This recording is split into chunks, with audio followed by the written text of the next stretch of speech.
Assalamualaikum warahmatullahi wabarakatuh. Salam jumpa kembali bersama kanal Kelas Inspirasi Menulis. Semoga kalian tetap dalam keadaan sehat walafiat. Kawan, kanal Kim yang berbahagia, tema kali ini adalah terkait dengan kepenulisan, yakni senjata seorang penulis adalah tulisan itu sendiri, sebagaimana kami tampilkan di dalam slide dari gambar ini. Penulis adalah senjatanya seorang penulis.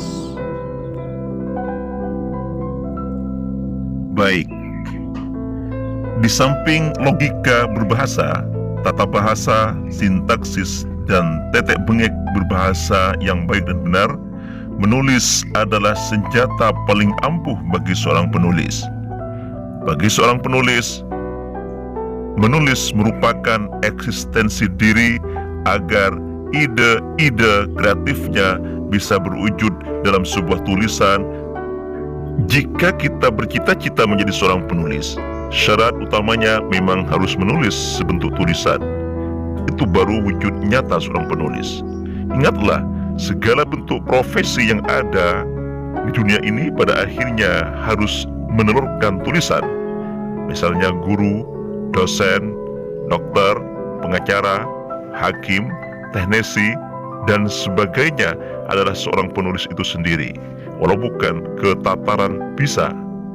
Bahkan penyair dan atau sastrawan hakikatnya seorang penulis juga.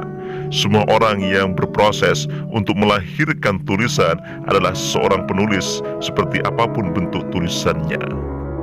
Oleh karena itu, menulis dapat disebut sebagai harga mati bagi seorang penulis, dan tulisan merupakan wujud dari harga mati itu.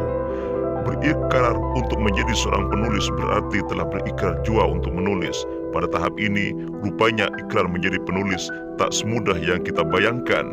Banyak perangkat yang kutuh kita kuasai agar nanti tulisan kita diterima oleh masyarakat. Perangkat menulis itu sebut saja dengan nama proses menulis atau proses kreatif. Proses menulis atau proses kreatif harus lahir dari proses mengamati, proses menyimak, proses membaca, dan proses berpikir. Perangkat utama sebagai awal menulis memang bermula dari keempat hal di atas. Jika boleh saya jelaskan lebih rinci lagi, lebih-lebih pada proses nomor 3, yaitu proses membaca. Proses ini dapat dibagi dua, yakni membaca secara tersurat dan membaca secara tersirat. Membaca secara tersurat adalah proses membaca terhadap teks yang ada di hadapan kita, seperti membaca kitab, koran, majalah, tabloid, dan buku-buku. Agar kena atas apa yang kita inginkan, membaca secara tersurat sangat dibutuhkan keterampilan memahami sebagai proses berpikir terhadap pembacaan yang kita daras. Membaca dengan pemahaman tinggi itulah yang bisa jadi bekal dalam menulis. Membaca secara tersirat adalah proses membaca terhadap fenomena alam, sosial budaya, politik, ekonomi, dan lain-lain. Membaca dalam tahap ini sangat dibutuhkan perangkat panca indera sebagai proses mengamati dan atau menyimak terhadap hal-hal di atas. Fenomena alam dapat melahirkan tulisan kita tatkala kita merenungi dan mendapatkan ilham darinya. Demikian pula, fenomena sosial budaya, politik, dan ekonomi dapat menimbulkan kesan mendalam sebagai bekal kita menulis.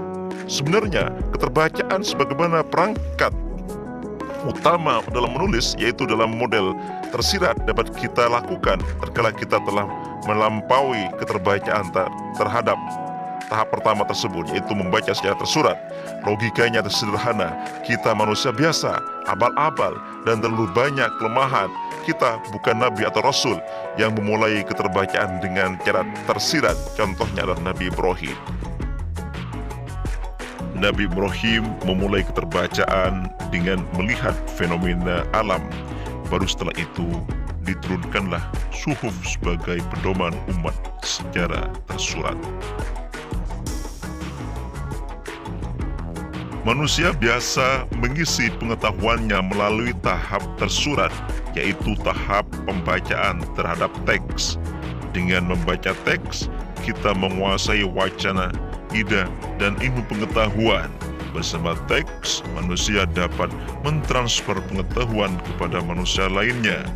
Dalam teks, seorang penulis berkutat untuk melahirkan tulisan baru di teks adalah tulisan yang paling diyakini kehebatannya sebagai perawat keberlangsungan ilmu dan peradaban manusia.